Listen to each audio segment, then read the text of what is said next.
first of all, I met Scott Peterson November 20th, 2002. I was introduced to him. I was told he was unmarried. Scott told me he was not married.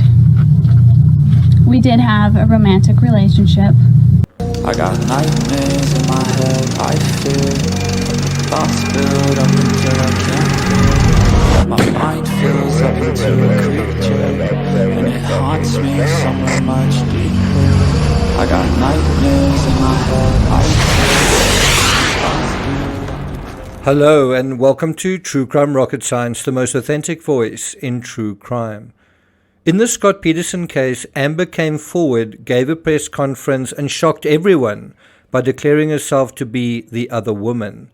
In this analysis, I want to share what I think are two big, obvious, but underestimated insights, and then touch on another mistress, the mistress in the Watts case, and examine how and why they are different.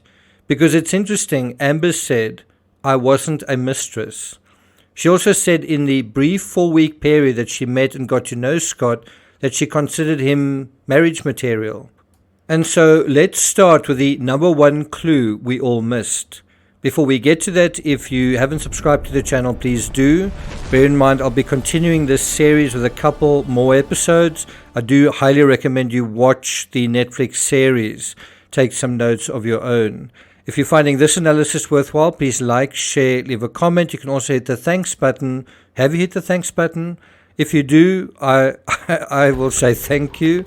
Really appreciate it. And let's get started. With his work schedule, he traveled to Bakersfield and back, and so I was on his way. So the first insight, Scott drove around a lot. Now, you might think, well, that's obvious. Well, Scott told Amber that he lived in Sacramento, he drove around a lot, and so he could stop by Fresno quite often to see her. Why is this such an important insight? Any ideas? If you had no idea who the killer was, let's say you knew nothing about the relationship dynamics, but you knew that Lacey would eventually be found in San Francisco Bay, miles from the Petersons' Modesto home. And if you then reverse engineered the crime, you'd be looking for someone who was used to driving around with some sort of cargo. As a fertilizer salesman, that's exactly what Scott did. Conversely, if you were thinking it didn't make sense that Scott would want to commit murder and drive a long way, you'd be wrong, wouldn't you? For Scott, driving was second nature. Does that make sense?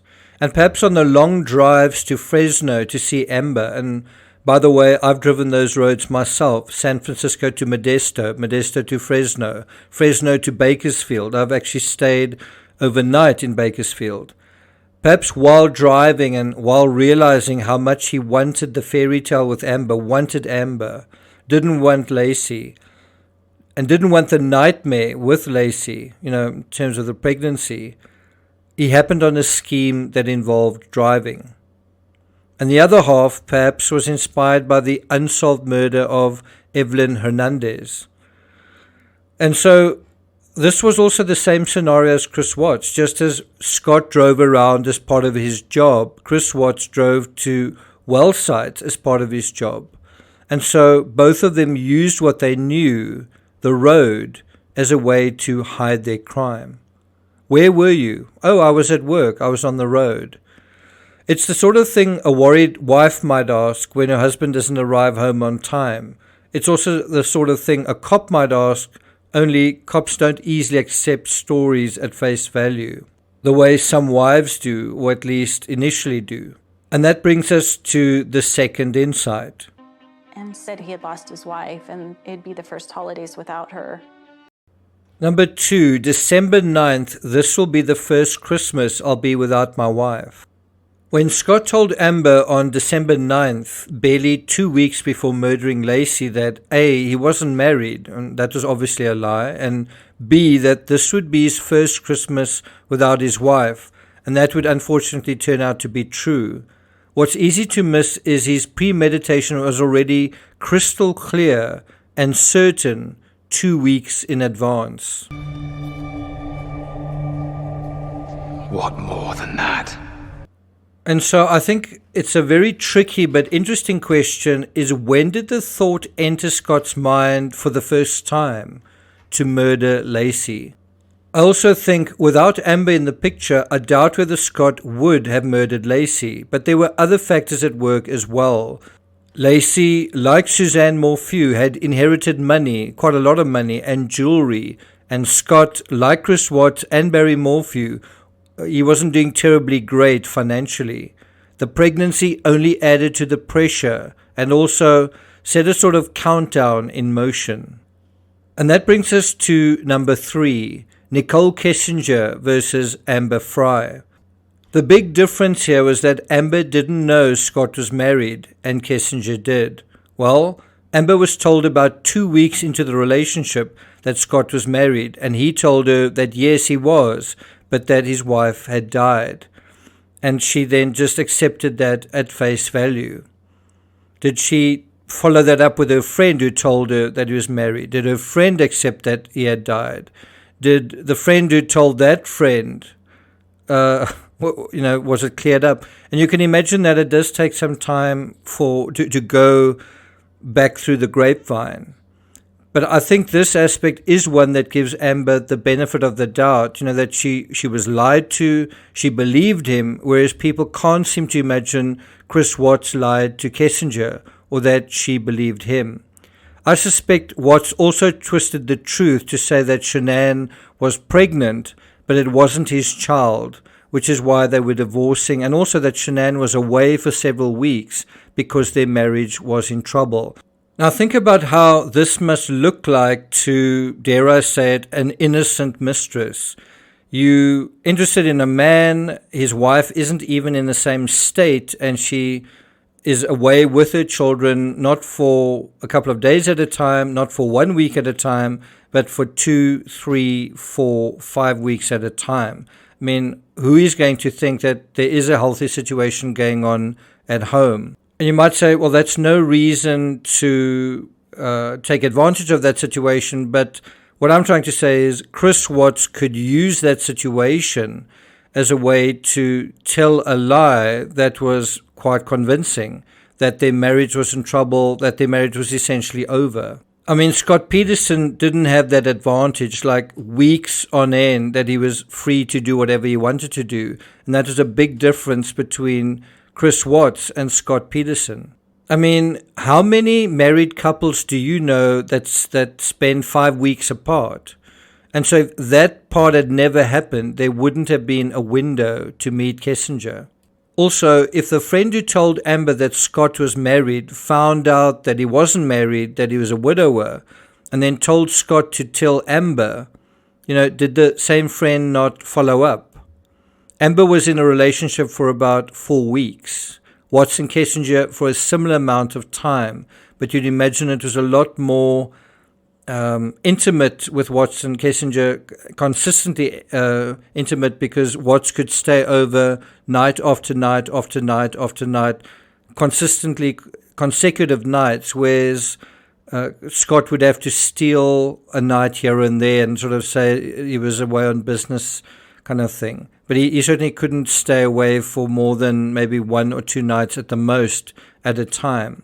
Now, I've written several books about both cases, and in many cases, I think Kessinger did a far better job coming forward and helping the police. I mean, on paper, it took Amber, 5 days to come forward. It took Kessinger a number of hours to come forward.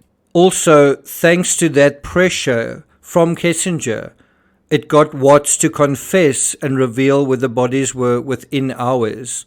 And that was the big bombshell that the investigators dropped on Watts. They basically said, we know you're lying to us. We know there's something you're not saying.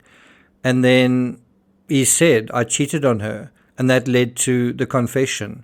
That led to him throwing the towel in on his whole thing, because it was Kessinger who'd come forward. And so there's no point in a way in continuing with the charade. He'd already lost her. In Peterson's case, it took months to catch him, and then more months to try him in court. Also, Amber Fry wrote a book and became a sort of heroine of this case, so much so that she appears at some length in episode 2 of the Netflix documentary. Kissinger never wrote a book, never profited from her involvement, and one can't imagine her ever appearing in any documentary. To reiterate, Kissinger came forward sooner than Fry, within about 48 hours. Her throwing Watts under the bus soon got Watts to confess, which led to a conviction and plea deal. Watts didn't even stand trial. The case against him, thanks to Kissinger's cooperation, was so strong. Amber Fry took almost a week, as I say, to come forward, although we can't be sure when she found out about Lacey and joined the dots. Remember, in 2002, the media machine, and perhaps more important, the social media machine, were very different, perhaps a lot slower than they are today.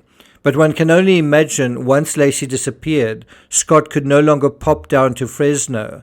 And it's Christmas, and so when is Amber going to start seeing red flags? And obviously part of this answer is that Scott said to Amber that he's going away on family trips, he's going to Europe, and so she didn't really have a reason to expect him over that period of time. But you would imagine that they would still communicate and that she would still watch the news, and people around her would be watching the news. And that then brings us to a dimension that I think is really what I want to talk about here, this idea of one person's fairy tale is another's nightmare. Have you ever been dumped by someone and then you watch them go off and live what appears to be happily ever after? They put you into a fairy tale. Everyone seems to know that they are with somebody else. You don't. And, you are very committed to that person and your nightmares become someone else's fairy tale. It's a horrible feeling to experience. And of course, many of us survive it and go on to live our lives. So what I think we all find the most horrific, the biggest nightmare in a case like this, isn't just the betrayal of the person they are closest to. What we don't always put into words is that at the same time a man is plotting to murder his own wife and child, another woman is falling in love with him, finding him to be very suitable as a long-term partner and not noticing any red flags. In other words, while someone is murdering the person closest to them, someone else is becoming close to them in that same period. In the same period that he's becoming a murderer, becoming a monster, someone else is thinking that they're a knight in shining armor. I mean, it's absolutely fucked up. This at the point when a person is becoming their worst self, someone else is finding them handsome and sensitive and kind and someone that they want to marry. The other thing with adultery and murder is that they sort of go hand in hand. In order to have an affair, one needs to be able to keep up appearances, not show one's cards, keep a side to oneself private, and also lie and cheat and manipulate and dissemble effortlessly like second nature. And I do think it became second nature for Scott and for Chris Watts. They were both so good at lying to their wives and their mistresses and getting away with it, getting away with their affairs, that they felt getting away with murder would be just as easy. Well, was it? Tell a few lies, smile, act nonchalant. Who's going to follow up? Who is going to suspect me? Of course, this scenario also perfectly matches the classic trope we see so often in true crime, which is believing in fairy tales and then that leads to a nightmare. Or the pursuit of a fairy tale creates a nightmare. Think of Laurie Vallow and Chad Daybell's fairy tale for themselves. The whole honeymoon in Hawaii and all the rest of it. But then also the trail of dead bodies and broken lives they left behind while pursuing it. In the Ramsey case, one writer described the story as perfect town, perfect murder. For someone in that story, the Ramsey's perfect life in Boulder was a nightmare. For someone, all those pageants were a nightmare. And we are going to continue that analysis quite soon in terms of the whole Ramsey case. When Scott told Amber his wife was dead, did Amber ask how Lacey died?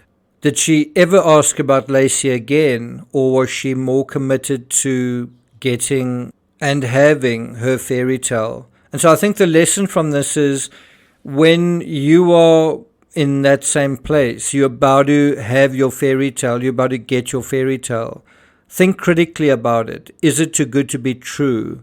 Is there something that I'm missing in terms of this thing that seems to be so wonderful? Probably there is something that you need to be looking at, that you're not looking at because you want your fairy tale so badly. And I think the nature of a fairy tale is the suspension of disbelief, which is why we don't want to interrupt that feeling. And of course, in the fullness of time, that's going to happen anyway. But if you don't want to end up in a real nightmare, make sure your fairy tale is to some extent real, based on the real world. And I mean, what could be better than a real fairy tale? Does that make sense? Thank you for listening. Good luck with your fairy tale, and I'll see you guys next time.